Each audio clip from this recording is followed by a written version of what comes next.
வடக்கு பகுதியினுடைய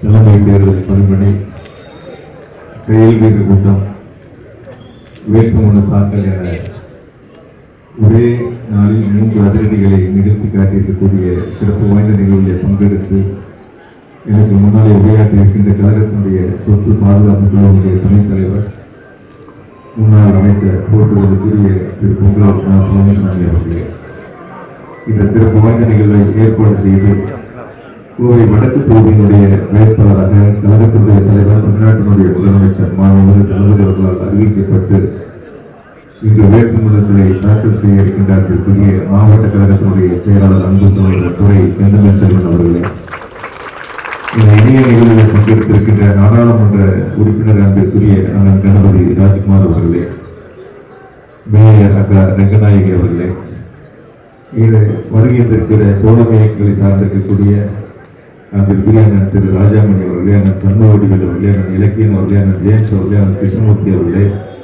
பிரேம் அவர்களே, அண்ணன் ராமகிருஷ்ணன் அவர்களே, அண்ணன் ஆர் மோகன்குமார் அவர்களே, அண்ணன் முகமது அவர்களே, அண்ணன் நசீம் அவர்களே, அண்ணன் காசு நாகராஜன் உள்ளிட்ட அனைத்து தோழமை இயக்கத்தினுடைய நிர்வாக பெருமக்களுக்கும் தொகுதி கழகத்தினுடைய செயலாளர்கள், வட்டக்கழகத்தினுடைய செயலாளர்கள், மாவட்ட அணியினுடைய அமைப்பாளர்கள், துணை அமைப்பாளர்கள், மாவட்ட கழக செயற்குழு பொதுக்குழு உறுப்பினர்கள் உள்ளிட்ட அனைத்து கழகத்தினுடைய நிர்வாகிகளுக்கும் அன்பு கலந்த வணக்கத்தை அன்போடு தெரிவித்துக் கொண்டு கழகத்தினுடைய தலைவர் தமிழ்நாட்டினுடைய முதலமைச்சர் மாண்புமிகு தளபதி அவர்கள் கோவையில் இருக்கக்கூடிய 10 சட்டமன்ற தொகுதிகளில் 2 தொகுதிகள் காங்கிரஸ் கட்சியின் சார்பில் போட்டியிடுவதற்கான வாய்ப்புகளையும் 8 தொகுதிகளில் திராவிட முன்னேற்ற கழகத்தின் சின்னமான உதயசூரியன் சின்னம் போட்டியிடுவதற்கான வாய்ப்புகளையும் வழங்கியிருக்கின்றார்கள்.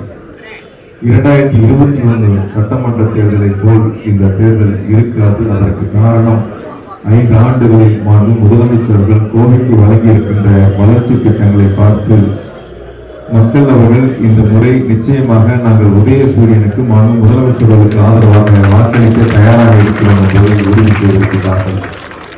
கோவை வடக்கு தொகுதியை பொறுத்தவரை பல்வேறு காலகட்டங்களில் இந்த ஜேம்சனுக்கு எனக்கு ஒரு சில சங்கடங்கள் கூட அப்பப்போ வரணும்.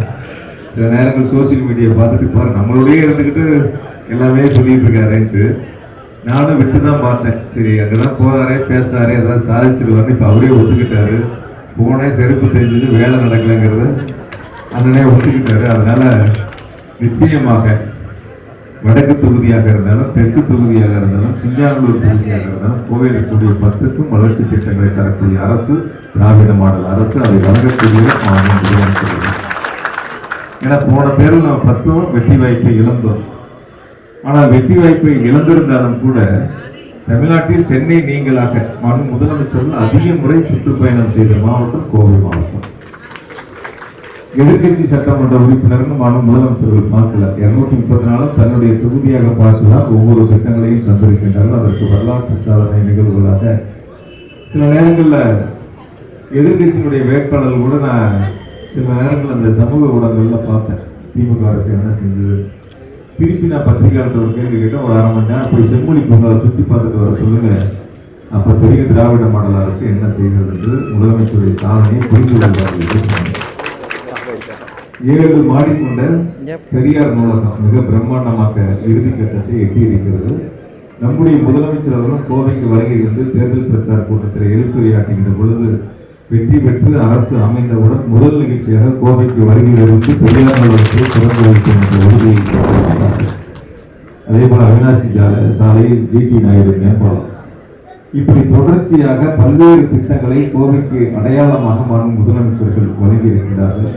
பல ஆண்டுகால கோரிக்கை தங்கநகை செய்கின்றவர்களுக்கு ஒரு பூங்கா வேண்டும் என்று அதையும் அடிக்கல் நாட்டி முதலமைச்சர்கள் தொடங்கி வைத்திருக்கின்றார்கள். இப்படியான திட்டங்களை அரசினுடைய திட்டங்களை மக்களிடத்தில் நாம் எடுத்து சொல்வதோடு வரக்கூடிய தேர்தல் அறிக்கை 2020 தேர்தல் அறிக்கையும் நாம் மக்களிடத்தில் முழுமையாக கொண்டு சென்று சேர்த்து கோவை வடக்கில் அதிக வாக்குகள் வித்தியாசத்தில் அன்பு துரை செந்தமிழ் செல்வன் உதயசூரியன் சின்னத்தில் வெற்றி பெற்றார் என்ற கொள்கையை அனைவரும் ஒன்றுபட்டு உருவாக்கிட வேண்டும் என்று அனைவரத்திலும் அன்போடு கேட்டுக்கொண்டு தோழமை இயக்கங்களை சார்ந்திருக்கக்கூடிய நம்முடைய நிர்வாகத்துறை மக்கள் எங்களுடைய கழக நிர்வாகிகள் அனைவரும் இணைந்து இந்த தேர்தலில் நாம் எதிர்கொள்ள இருக்கின்றோம். இருக்கக்கூடிய நேற்று நம்முடைய கூட்டத்திலே கலந்து கொண்டு மொத்தம் 28 இயக்கங்கள் கட்சிகள் என 28 அமைப்புகளை சார்ந்தவர்கள் நாம் ஒன்றாக நேற்று கலந்து பேசி தேர்தல் பணிகளை முன்னெடுத்திருக்கின்றோம். இந்த அளவிற்கு ஒரு மகா கூட்டணியை முதலமைச்சர்கள் அமைத்திருக்கின்றார்கள். முதலமைச்சருடைய எண்ணப்படி 200க்கும் மேற்பட்ட தொகுதிகளில் திமுக தலைமையிலான மதசார்பற்ற முற்போக்கு கூட்டணி வெற்றி பெற வேண்டும். அதில் கோவையில் இருக்கின்ற 10 தொகுதிகளும் நம்முடைய கூட்டணி வேட்பாளர்கள் வெற்றி பெற்றார்கள் என்ற சரித்திர சாதனையை உருவாக்கிட வேண்டும் என்று அனைவரிடத்திலும் அன்போடு கேட்டுக்கொண்டு, வடக்கு தொகுதியில் தான் நாடாளுமன்ற உறுப்பினர் இருக்காரு, வடக்கு தொகுதியில் தான் மேயர் இருக்காங்க, வடக்கு தொகுதியில் தான் 2 மண்டல குழு தலைவர்கள் அக்கா மீனாளர் இருக்காங்க, அக்கா தெய்வானி அக்காலாம் இருக்காங்க. 4 பேர் உங்களை வெற்றி பெற செய்த தொகுதி வடக்கு தொகுதி. அதனால 5வதாக நம்முடைய சட்டமன்ற உறுப்பினரும் வடக்கு தொகுதியில் வெற்றி பெற்று உங்களோடு இணைந்து பணியாற்ற வேண்டும். ஆகையால் இந்த 4 பேரும் பொறுப்பெடுத்துக்கணும். எப்படி உங்களுக்கு வாக்குகளை மக்கள் அளிப்பதற்கு அரசுக்கு உறுதுணையாக இருந்தார்களோ அதை போல நீங்கள் அவர்களுக்கு தேர்தல் பணிகளை முன்னெடுத்து வெற்றிக்கு உறுதுணையாக இருந்திட வேண்டும் என்று அனைவரிடத்திலும் கேட்டுக்கொள்கின்றேன். 22 வார்டு இருக்கு மாநகராட்சியில், அதில் 20 வார்டு நம்ம கூட்டணி உள்ளாட்சி தேர்தலில் ஒரு மகத்தான வெற்றியை நம்முடைய வடக்கு தொகுதி வாக்காளர் பெருமக்கள் வழங்கி இருக்கின்றார்கள். எனவே 20 வார்டுகளிலும் இருக்கக்கூடிய நம்முடைய இயக்கத்தை சார்ந்த மாநகராட்சி மன்ற உறுப்பினர்கள், தோழமை இயக்கத்தை சார்ந்திருக்கின்ற மன்ற உறுப்பினர் எல்லாம் இணைந்து களப்பணியாற்றி 10 கோவை வடக்கு அதிக வாக்கு வித்தியாசத்தில் உதயசூரியன் வென்றது. சட்டமன்றத்திற்கு அன்பு சின்னமை செல்வம் சென்றார் என்ற பெருமையை உருவாக்கிட வேண்டும் என்று அனைவரிடத்திலும் அன்போடு கேட்டுக்கொண்டு, போட்டியிடக்கூடிய எதிர் வேட்பாளர் யார் என்பதை பற்றி நாம் கவலை இல்லை.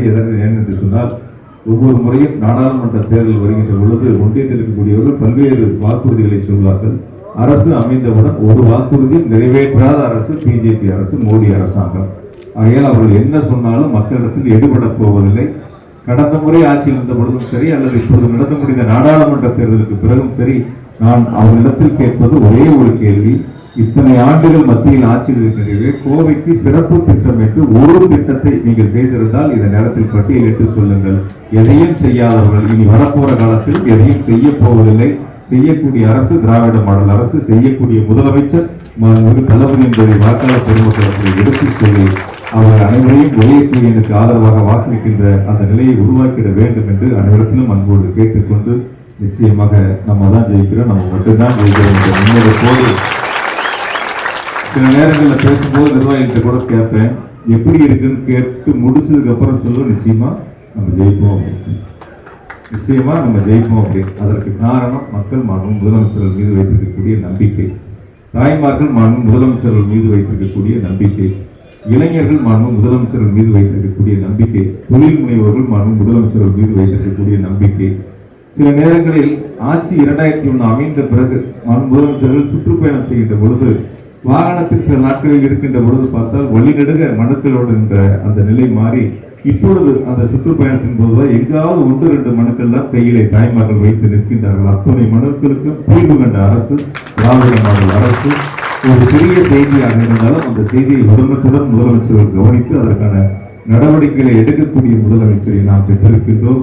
எத்தனை டெல்லியிலிருந்து எத்தனை பேர் வந்தாலும் சரி, அல்லது வேறு மாநிலங்களிலிருந்து எத்தனை பேர் வடக்கு தொகுதிக்கு அழைத்து வந்தாலும் சரி, வெற்றி பெறப்போவது உதயசூரியன், வெற்றி வேட்பாளர் அன்பு சென்றல் என்பதை மட்டும் நாம் உறுதி செய்து சிறப்பாக பணியாற்றிட வேண்டும் என்று அனைவரிடத்திலும் அன்போடு கேட்டுக்கொண்டு, இந்த சிறப்பு வாய்ந்த நிகழ்வில் பங்கெடுத்திருக்கின்ற தோழமை இயக்கங்களை சார்ந்திருக்கின்ற அத்தனை கழக நிர்வாகிகளுக்கும், நம் திராவிட முன்னேற்ற கழகத்தை சார்ந்திருக்கின்ற கழக நிர்வாகிகளுக்கும் என்னுடைய மனமார்ந்த நன்றியை தெரிவித்துக் கொண்டு, 12 மணி முதல் 12:30 மணி வரை வேட்புமனுவை தாக்கல் செய்வதற்கான நிகழ்வு இப்பொழுது புறப்பட்டு வேட்புமனுக்கு தாக்கல் செய்ய செல்லலாம். நானும் சென்று தெற்கு தொகுதிக்கான வேட்புமனுக்கு என்னை தயார்படுத்திக் கொண்டு எங்களுடைய தொகுதி வாக்காளர்களையும் நிர்வாகிகளையும் தயார் செய்து வேட்புமனுவை தாக்கல் செய்ய வேண்டிய புறப்படுகின்றேன். அனைவருக்கும் அன்பு கலந்த நன்றி, வணக்கம், வாழ்த்துக்கள்.